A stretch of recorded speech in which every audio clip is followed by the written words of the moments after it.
Mas kakaunti na ang aerial strikes ng militar kontra sa teroristang Maute sa Marawi. Sabi ng militar, nakikita nilang malapit nang matapos ang bakbakan at handa na raw sila sa rehabilitasyon ng lungsod. Mula sa Marawi, makibalita tayo sa aking partner, si Maki Pulido. Maki.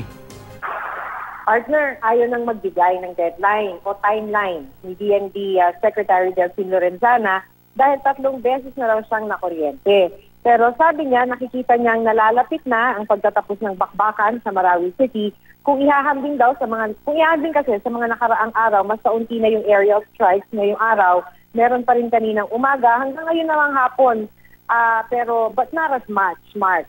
Sabi ng Eastern Mindanao Command ni Major General Carlito Galvez, nakikita na raw nila ang pagtatapos nito. Dati raw hindi. Kaya oo daw, they see the end in the horizon. Sabi nga ng Eastern Mindanao Command, mas kaunti na ang bombings at indikasyon daw ito na mas mahina na ang kalaban.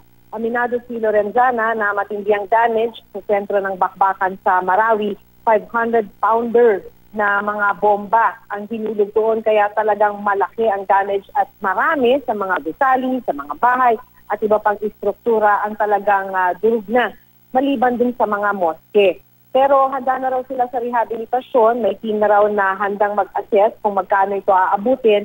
Ang magiging prioridad daw ay tulong para sa mga nasirang bahay, pero hindi muna makakabalik ang mga residente kahit sa mga safe zones. Samantala, nandito kasi si Lorenzana, partner, para kausapin yung mga opisyal ng lokal na pamahalaan, kaya't natanong natin siya tungkol dun sa pagdideploy ng 2 pulis ng Mandaluyong City na naghampas ng yantok doon sa mga hinuli nila dahil sa umunoy paglabag sa ordinansa. Nagre-react siya, ay tinanong siya ng media dahil nga katulad ng sinabi ni Assemblyman Zia Alonso nang marinig yung pagka-deploy dito ng mga pulis, sinabi niyang ano ba naman kami dito, tapunan ba kami ng basura?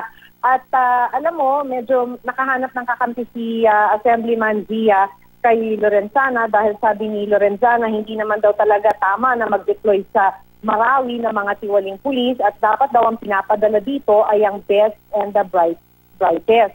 Pero ang sinasabi kanina ni PNP Chief Bato de la Rosa, kasama rin siya sa mga nakiusap or nakipag-meeting sa mga opisyal na lokal na pamahalaan, ay ginagalang daw niya ang opinion ng iba pero ibang opinion niya at pinaninindigan niya ang decision niya na i-deploy dito sa Marawi ang 2 pulis at pabiro niya nga sinabi nga siguro daw pagkatapos ng deployment ng 2 pulis dito ay magiging best and brightest na rin itong 2 tiwaling pulis. Mark?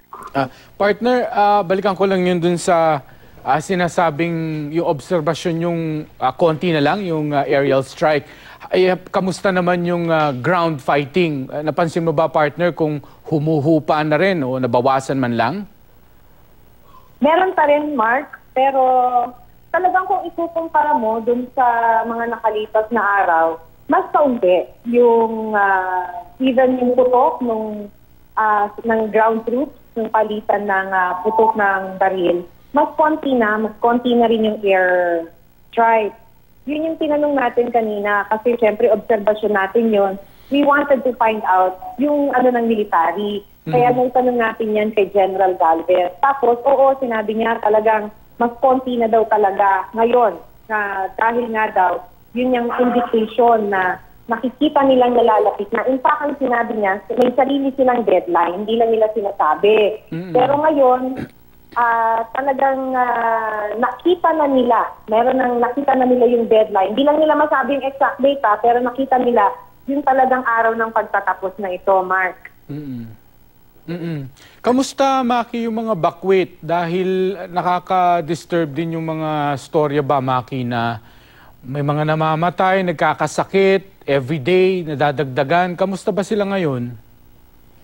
Talaga kasi miserable ang kondisyon sa mga evacuation centers, Mark. Kahit na nagtayo na sila roon ng mga tents para sa mga evacuees. Remember, these are tents. So yung kondisyon talaga ay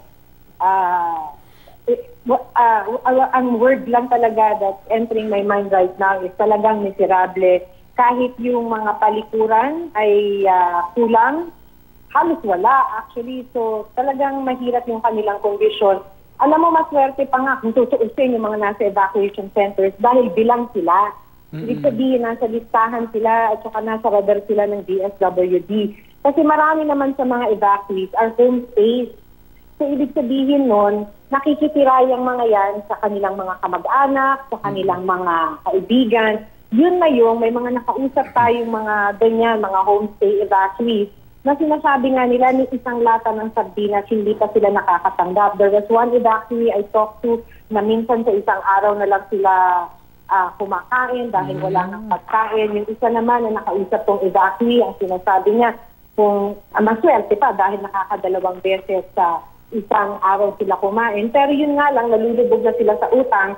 Kaya sila nakakakain ng 2 beses dahil umuutang sila sa mga kamag-anak nila na nagne-negosyo sa Manila, Mark. Kawawa naman. Yung ano naman, Maki, yung baka may nakakausap ka doon naman sa rehabilitasyon. Pagka ba natapos na yung gulo dyan at sinimula na yung rehabilitasyon, gaano raw katagal to rebuild Marawi? Maki?